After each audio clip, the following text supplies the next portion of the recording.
NEET தேர்வு எழுத இருக்கும் மாணவ மாணவியர்களுக்கு தெலங்கானா முன்னாள் ஆளுநர் தமிழிசை சவுந்தரராஜன் வாழ்த்துக்களை தெரிவித்திருக்கிறார். தைரியத்துடனும் தன்னம்பிக்கையுடனும் நீட் தேர்வு எழுதி வெற்றி பெற்று மருத்துவம் பயில வாழ்த்துவதாக அவர் கூறியிருக்கிறார்.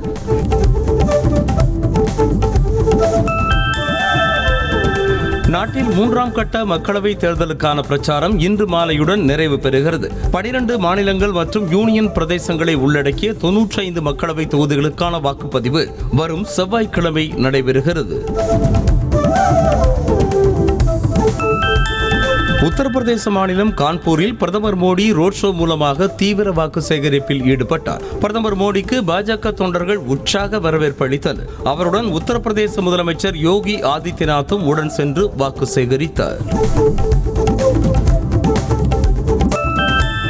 முதலமைச்சர் பிரதமராக இருந்தும் தன் மீது ஒரு ஊழல் புகார் கூட எழுந்ததில்லை என பிரதமர் மோடி கூறினார். ஜார்க்கண்டில் நடைபெற்ற தேர்தல் பிரச்சார கூட்டத்தில் பேசிய அவர், தான் உயிரோடு இருக்கும் வரை இஸ்லாமியர்களுக்கு இடஒதுக்கீடு அளிப்பதற்காக அரசியல் சாசனத்தை திருத்த அனுமதிக்க மாட்டேன் என்றார். சிறு தூசு கூட படாமல் அரண்மனையில் வாழும் பிரதமர் மோடியால் மக்களின் பிரச்சனைகளை எப்படி புரிந்து கொள்ள முடியும் என பிரியங்கா காந்தி கேள்வி எழுப்பினார். 4000 கிலோமீட்டர் நடைப்பயணம் மேற்கொண்ட ராகுல் காந்தியை ராஜகுமாரன் என கிண்டல் அடித்த மோடிக்கு பிரியங்கா பதிலடி கொடுத்துள்ளார். பாலியல் புகாரில் சிக்கிய பிரஜ்வால் ரேவண்ணா வெளிநாடு தப்பிச் செல்ல மத்திய அரசு உதவியதாக ராகுல் காந்தி குற்றம் சாட்டினார். கர்நாடக முதல்வர் சித்தராமையாவுக்கு அவர் எழுதிய கடிதத்தில் குற்றவாளிகளுக்கு உரிய தண்டனை கிடைக்க நடவடிக்கை எடுக்குமாறு வலியுறுத்தினார். பிரதமர் மோடியின் பொய் வாக்குறுதிகளை கேட்டு மக்கள் சோர்ந்து விட்டதாக ராஷ்டிரிய ஜனதா தள கட்சி தலைவர் தேஜஸ்வி யாதவ் விமர்சித்துள்ளார். பிரதமர் மோடியிடம் உண்மையை பேசுமாறு பீகார் மக்கள் கேட்பதாக கூறிய அவர், உண்மையை விட பொய்களைத்தான் பிரதமர் அதிகமாக பேசுவதாக தெரிவித்தார்.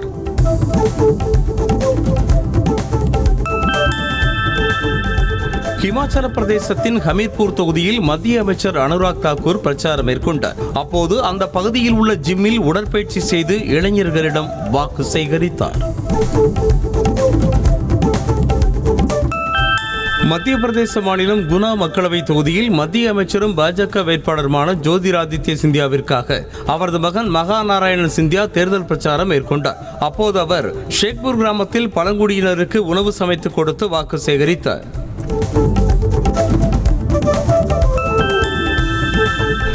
மத்திய பிரதேசத்தில் முன்னாள் அமைச்சரும் விதிஷா மக்களவை தொகுதி பாஜக வேட்பாளருமான சிவராஜ் சிங் சௌஹான் ரோட் ஷோ மூலமாக தீவிர வாக்கு சேகரிப்பில் ஈடுபட்டார். அவருக்கு பாஜக தொண்டர்கள் பூக்கொடை தூவியும் மலர் மாலை அணிவித்தும் உற்சாகமாக வரவேற்பளித்தனர்.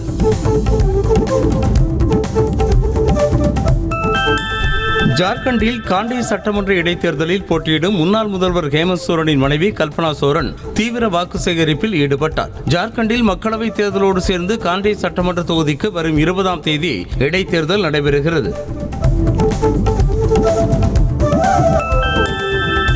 ஆந்திராவில் நெல்லூரில் நடைபெற்ற தேர்தல் பிரச்சார பொதுக்கூட்டத்தில் தனது கட்சி வேட்பாளர்களை ஆதரித்து முதலமைச்சர் ஜெகன்மோகன் ரெட்டி பரப்புரை செய்தார். ஆந்திராவில் உள்ள 175 சட்டமன்ற தொகுதிகளுக்கான பொதுத் தேர்தல் மக்களவை தொகுதி தேர்தலோடு சேர்த்து மே 13ஆம் தேதி நடைபெறுகிறது.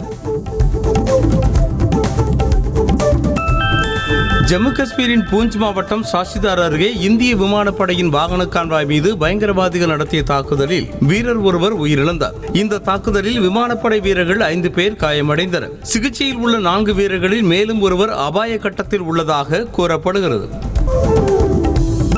பாலியல் வீடியோ வழக்கில் பிரஜ்வல் ரேவண்ணாவை கைது செய்ய மற்ற நாடுகளின் உதவியை நாடும்படி சிபிஐக்கு கர்நாடக அரசின் சிறப்பு புலனாய்வு குழு கோரிக்கை விடுத்துள்ளது. பிரஜ்வாலை கைது செய்ய வெளிநாடுகளின் உதவியை நாடும்படி சிபிஐக்கு எஸ்ஐடி அதிகாரிகள் கடிதம் எழுதியுள்ளனர்.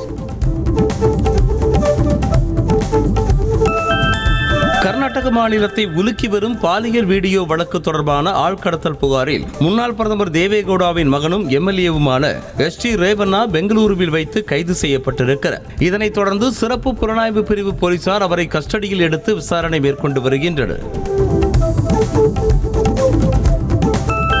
தெலங்கானா மாநிலம் ஹைதராபாத் மக்களவை தொகுதி வேட்பாளரை ஆதரித்து சார்மினார் தொகுதிக்கு உட்பட்ட பகுதியில் ஏஐஎம்ஐஎம் தலைவர் அசாதுதீன் ஒவைசி வீடு வீடாக சென்று வாக்கு சேகரிப்பில் ஈடுபட்டார். தனது ஆதரவாளர்களுடன் சென்று ஆதரவு திரட்டிய அவருக்கு அப்பகுதி மக்கள் மலர்களை தூவி உற்சாக வரவேற்பு அளித்தனர்.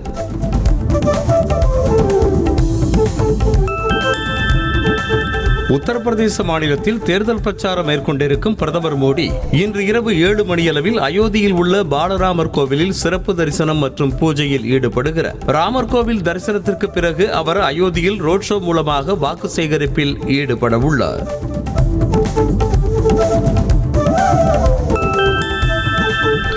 உத்தரப்பிரதேச மாநிலம் அயோத்தியில் தமிழ்நாடு ஆளுநர் ரவி தனது மனைவி மற்றும் குடும்பத்தாரோடு சராயு நதிக்கரையில் ஆரத்தி எடுத்து வழிபட்டார். முன்னதாக அவர் தனது மனைவியோடு அயோத்தி ராமர் கோவிலில் பாலராமர் சிலை முன்பாக சாஷ்டாங்கமாக தரையில் விழுந்து சாமி தரிசனம் செய்தார்.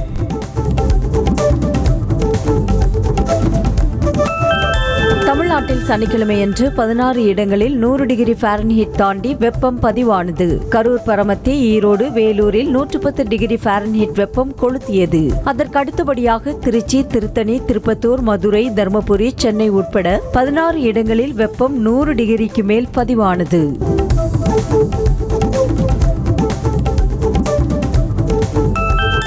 நெல்லை மாவட்ட காங்கிரஸ் தலைவர் ஜெயக்குமாரின் மரணம் அதிர்ச்சி அளிப்பதாக மத்திய அமைச்சர் எல் முருகன் தெரிவித்திருக்கிறார். அவர் வெளியிட்டிருக்கும் அறிக்கையில் ஜெயக்குமார் இறப்பில் உள்ள பின்னணியையும் குற்றவாளிகளையும் விரைவில் கண்டறிய வேண்டும் என தமிழக அரசை வலியுறுத்தியுள்ளார்.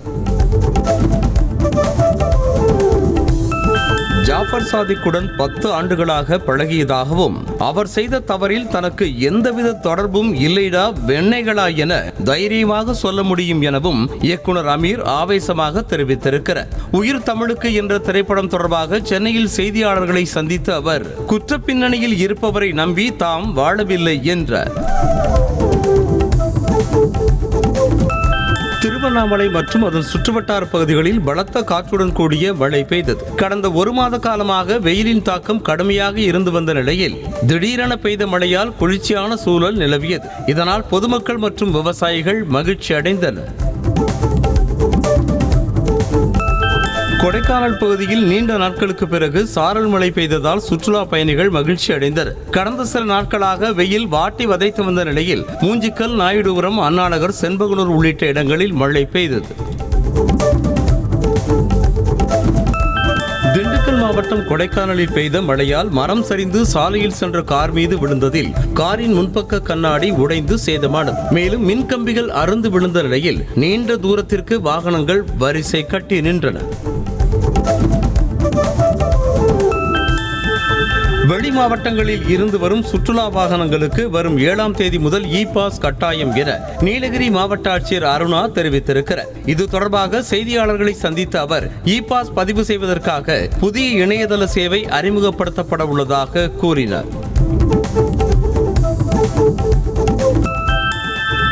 ராணிப்பேட்டை மாவட்டம் வாலாஜாப்பேட்டை பகுதிகளில் திடீரென 1 மணி நேரத்திற்கு மேலாக சூறாவளி காற்று வீசியதால் வாகன ஓட்டிகள் மற்றும் மக்கள் சிரமத்திற்கு ஆளாகினர். மணல் கலந்து புழுதிக்காற்றாக வீசியதால் வாகன ஓட்டிகள் முகப்பு விளக்குகளை எரியவிட்டவாறே சென்றனர்.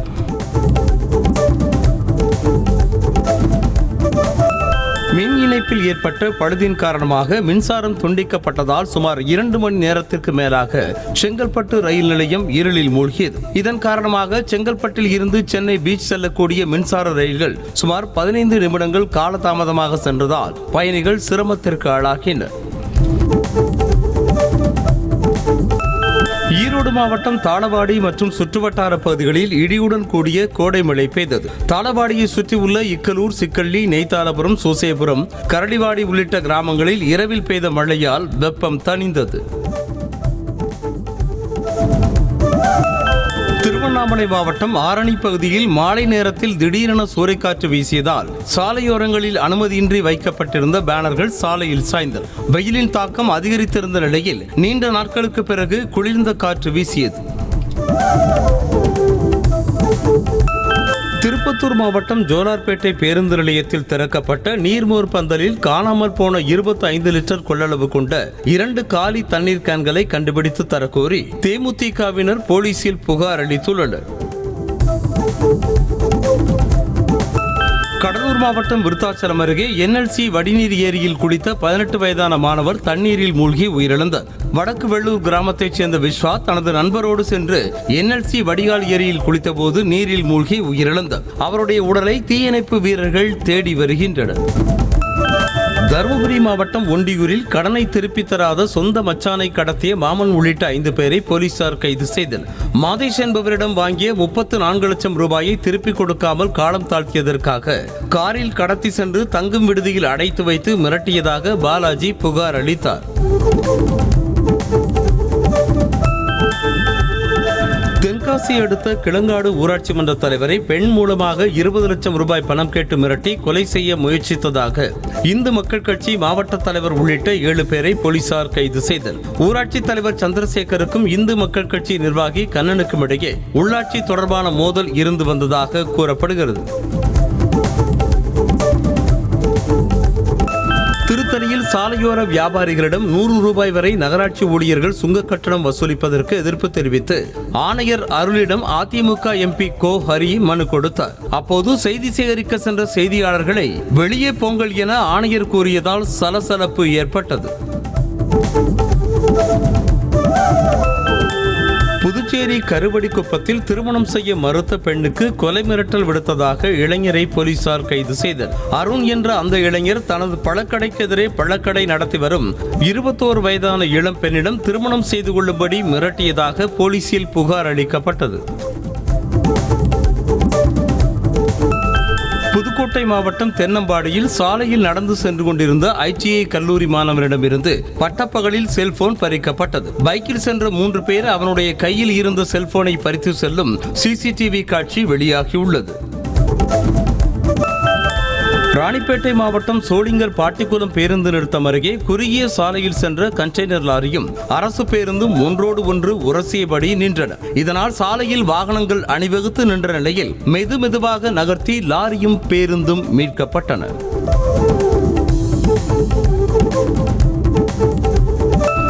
திருவண்ணாமலை மாவட்டம் வந்தவாசியில் சாலை விரிவாக்க பணிக்காக மரங்கள் வெட்டப்பட்டதை கண்டித்து பசுமை தாயகம் அமைப்பு சார்பாக சங்கு ஊதி இறுதிச் சடங்கு செய்து நூதன போராட்டம் நடைபெற்றது. பாமக முன்னாள் MLA கணேஷ்குமார் தலைமையில் வெட்டப்பட்ட மரத்திற்கு பெண்கள் ஒப்பாரி வைத்து ஆர்ப்பாட்டத்தில் ஈடுபட்டனர். கடலூர் மாவட்டம் சிதம்பரம் அருகே கால்வாய் தூர்வார சென்ற JCB இயந்திரத்தை தடுத்து நிறுத்தி விவசாயிகள் போராட்டத்தில் ஈடுபட்டனர். அங்குள்ள பாசன கால்வாயில் உடைந்து கிடக்கும் மதகை சரி செய்துவிட்டு பணிகளை துவங்குங்கள் என கூறி பொதுப்பணித்துறை அதிகாரிகளோடு வாக்குவாதம் செய்தனர். சென்னை மெரினா கடற்கரையில் காவல்துறையினர் சார்பாக நடைபெற்ற பேண்ட் வாத்திய நிகழ்ச்சியினை ஏராளமானோர் கண்டு ரசித்தனர். உழைப்பாளர் சிலை அருகே நடைபெற்ற நிகழ்ச்சியை திருவல்லிக்கேணி காவல் துணை ஆணையர் சேகர் தேஷ்முக் தொடங்கி வைத்தார்.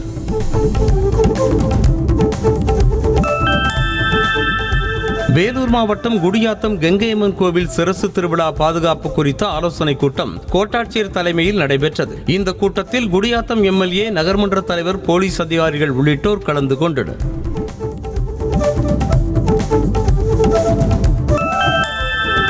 இந்தியாவில் வெங்காயம் ஏற்றுமதிக்கு விதிக்கப்பட்ட அனைத்து கட்டுப்பாடுகளையும் மத்திய அரசு நீக்கியுள்ளது. உள்நாட்டின் தேவைக்காக 17 லட்சம் டன் மட்டும் போதுமானதாக இருக்கும் என கணக்கிடப்பட்டுள்ள நிலையில் உற்பத்தி அதிகரித்ததையொட்டி இந்த முடிவு எடுக்கப்பட்டுள்ளது. காங்கிரஸ் கட்சியை தாக்குவதற்காகவே அதன் தேர்தல் அறிக்கை குறித்து பிரதமர் மோடி கற்பனையான யோசனைகளை கொண்டு பேசி வருவதாக சசி தரூர் குற்றம் சாட்டினார். காங்கிரசின் தேர்தல் அறிக்கை எதிர்காலத்திற்கான தொலைநோக்கு பார்வை கொண்ட வலுவான ஆவணம் என்று அவர் கூறினார். மும்பை ஏர்போர்ட்டில் 25 கிலோ தங்கம் கடத்தி சிக்கிய ஆப்கானிஸ்தான் தூதரக பெண் அதிகாரி தனது பதவியை ராஜினாமா செய்தார். டெல்லியில் உள்ள ஆப்கானிஸ்தான் தூதரகத்தில் பொறுப்பு தூதரான ஜஹியா வர்த்தக்கிடமிருந்து 18 கோடியே 50 லட்சம் ரூபாய் மதிப்பிலான தங்கத்தை வருவாய் புலனாய்வு இயக்குநரக அதிகாரிகள் பறிமுதல் செய்தனர்.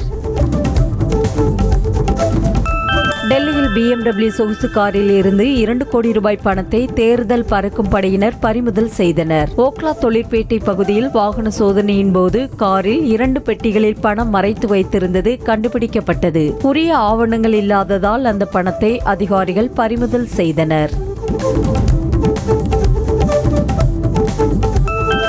மனைவிக்கு விருப்பமில்லாமல் அவரை கட்டாயப்படுத்தி உறவு கொள்வது பாலியல் வன்கொடுமை ஆகாது என மத்திய பிரதேச உயர்நீதிமன்றம் தெரிவித்துள்ளது. ஜபல்பூரைச் சேர்ந்த பெண் ஒருவர் தன்னை பாலியல் வன்கொடுமை செய்ததாக கணவர் மீது புகார் அளித்தார்.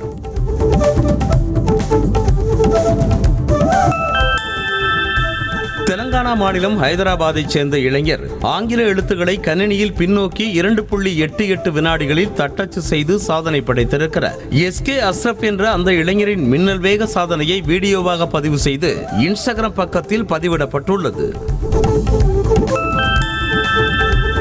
ஐநாவின் யூனிசெஃப் அமைப்பின் இந்தியாவிற்கான தேசிய தூதராக நடிகை கரீனா கபூர் நியமனம் செய்யப்பட்டிருக்கிறார். இந்தியாவில் உள்ள குழந்தைகளின் பருவ வளர்ச்சி, சுகாதாரம், கல்வி மற்றும் பாலின சமத்துவத்திற்கான உரிமையை மேம்படுத்துவதில் கவனம் செலுத்தவிருப்பதாக அவர் கூறியிருக்கிறார். அமெரிக்காவின் விஸ்கான்சின் மாகாணத்தில் 11 வயது பள்ளி மாணவரோடு தகாத உறவில் இருந்ததாக எழுந்த குற்றச்சாட்டின் பேரில் ஆசிரியையை போலீசார் கைது செய்தனர். கைதான ஆசிரியை மேடிசன் பெர்மனுக்கு இன்னும் 3 மாதங்களில் அவரது காதலரோடு திருமணம் செய்ய நிச்சயம் செய்யப்பட்டிருந்தது. IPL தொடரில் குஜராத் அணிக்கு எதிரான லீக் ஆட்டத்தில் பெங்களூரு அணி 4 விக்கெட்டுகள் வித்தியாசத்தில் வெற்றி பெற்றது. முதலில் பேட்டிங் செய்த குஜராத் அணி 19.3 ஓவர்களில் அனைத்து விக்கெட்டுகளையும் இழந்து 147 ரன்களை எடுத்தது. அடுத்து பேட்டிங் செய்த பெங்களூரு அணி 13.4 ஓவரில் 152 ரன்களை எடுத்து வெற்றி பெற்றது. நடப்பு IPL தொடரில் பவர் பிளேயில் குறைந்த ரன்களை அடித்த அணி என்ற மோசமான சாதனையை குஜராத் டைட்டன்ஸ் அணி பதிவு செய்திருக்கிறது. நேற்று பெங்களூருவிற்கு எதிரான ஆட்டத்தில் குஜராத் அணி பவர் பிளேயான முதல் 6 ஓவரில் 23 ரன்களை மட்டுமே எடுத்திருந்தது. குஜராத் வீரர் ஷாருக் கானை ரன் அவுட் செய்த விராட் கோலி ஃபிளையிங் கிஸ் கொடுத்து செய்கை காட்டியது IPL நடத்தை விதிகளை மீறிய செயலாக பார்க்கப்படுகிறது. இதற்கிடையே கோலி தனது மனைவி அனுஷ்காவை நோக்கி ஃபிளையிங் கிஸ் செய்கை காட்டியிருப்பாரோ என்ற கேள்வியும் எழுந்துள்ளது.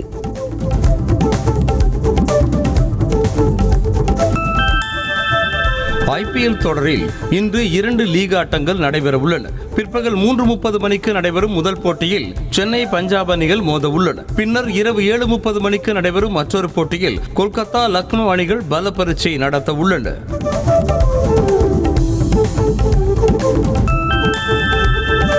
பஞ்சாப் கிங்ஸ் அணியின் கேப்டனான ஷிகர் தவானுக்கு தோள்பட்டையில் ஏற்பட்டுள்ள காயம் காரணமாக இன்று நடைபெறும் CSKவிற்கு எதிரான போட்டியிலும் விளையாட மாட்டார் என பஞ்சாப் அணியின் சுழற்பந்து வீச்சு பயிற்சியாளர் சுனில் ஜோஷி தெரிவித்திருக்கிறார்.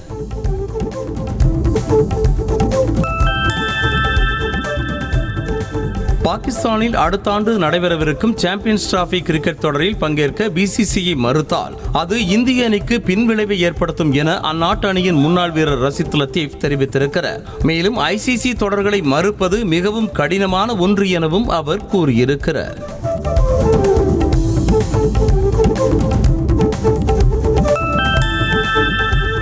குஜராத் அணியில் 4வது இடத்தில் அற்புதமாக பேட்டிங் செய்த ஹர்திக் பாண்டியா தற்போது மும்பை அணியில் 7வது இடத்தில் களமிறங்குவது ஏன் என ஷேவாக் கேள்வி எழுப்பியுள்ளார். எனவே மும்பை அணி நிர்வாகம் இதுகுறித்து உரிய நடவடிக்கை எடுக்க வேண்டும் என அவர் கேட்டுக்கொண்டார்.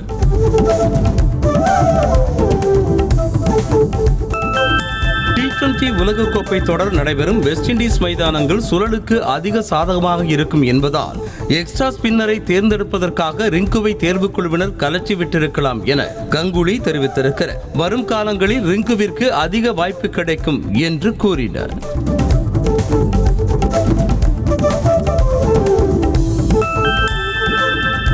T20 உலகக்கோப்பைக்கான இந்திய அணியில் நடராஜன் இல்லாதது ஆச்சரியமாக உள்ளது என ஆஸ்திரேலிய முன்னாள் வீரர் வாட்சன் தெரிவித்திருக்கிறார். நடராஜன் வேக மாறுபாடுகளோடு யார்கர் பந்துகளை மிக நேர்த்தியாக வீசும் திறன் கொண்டவர் என்றும் வாட்சன் புகழ்ந்திருக்கிறார்.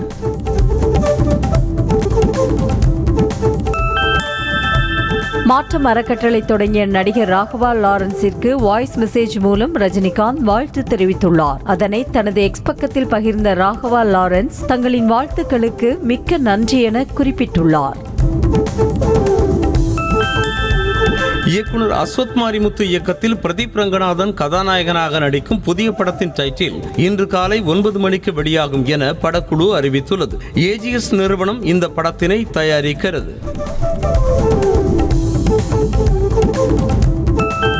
ரஜினி நடிக்கும் வேட்டையின் படத்தை முடித்த பிறகு அடுத்ததாக நடிகர் நானியுடன் இயக்குனர் ஞானவேல் இணைய உள்ளதாக தகவல் வெளியாகியுள்ளது. இதுகுறித்து அதிகாரப்பூர்வ அறிவிப்பு விரைவில் வெளியாகும் என எதிர்பார்க்கப்படுகிறது.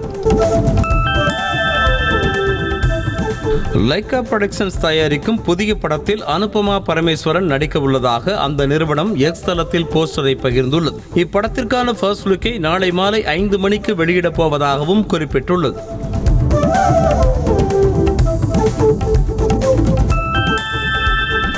இயக்குனர் சங்கர் குடும்பத்தோடு நடிகர் விஜயின் மகன் ஜேசன் சஞ்சய் அசத்தலாக போஸ் கொடுக்கும் புகைப்படம் இணையத்தில் வைரலாக இருக்கிறது.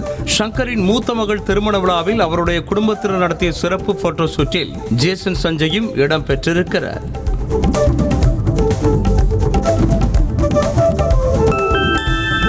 அக்னி நட்சத்திரம் துவங்கியதையொட்டி திருவண்ணாமலை அருணாச்சலேஸ்வரர் கோவில் மற்றும் கிரிவல பாதையில் உள்ள அஷ்டலிங்கங்களின் மூலவருக்கு தாராபிஷேகம் தொடங்கியது. மலையை சுற்றி 14 கிலோமீட்டர் கிரிவல பாதையில் உள்ள அஷ்டலிங்கங்களுக்கு வரும் 29ஆம் தேதி வரை தாராபிஷேகம் நடைபெறும். ராணிப்பேட்டை மாவட்டம் சோளிங்கரில் உள்ள லட்சுமி நரசிம்மர் கோவிலில் ஸ்ரீ ராமானுஜர் அவதார உற்சவம் வெகு விமர்சையாக நடைபெற்றது. சிறப்பு அலங்காரத்தில் ஸ்ரீ ராமானுஜர் மற்றும் ஸ்ரீ ஆண்டாள் நாச்சியார் ஆகிய இருவரும் தனித்தனி கேடயங்களில் எழுந்தருளி பக்தர்களுக்கு அருள் பாலித்தனர்.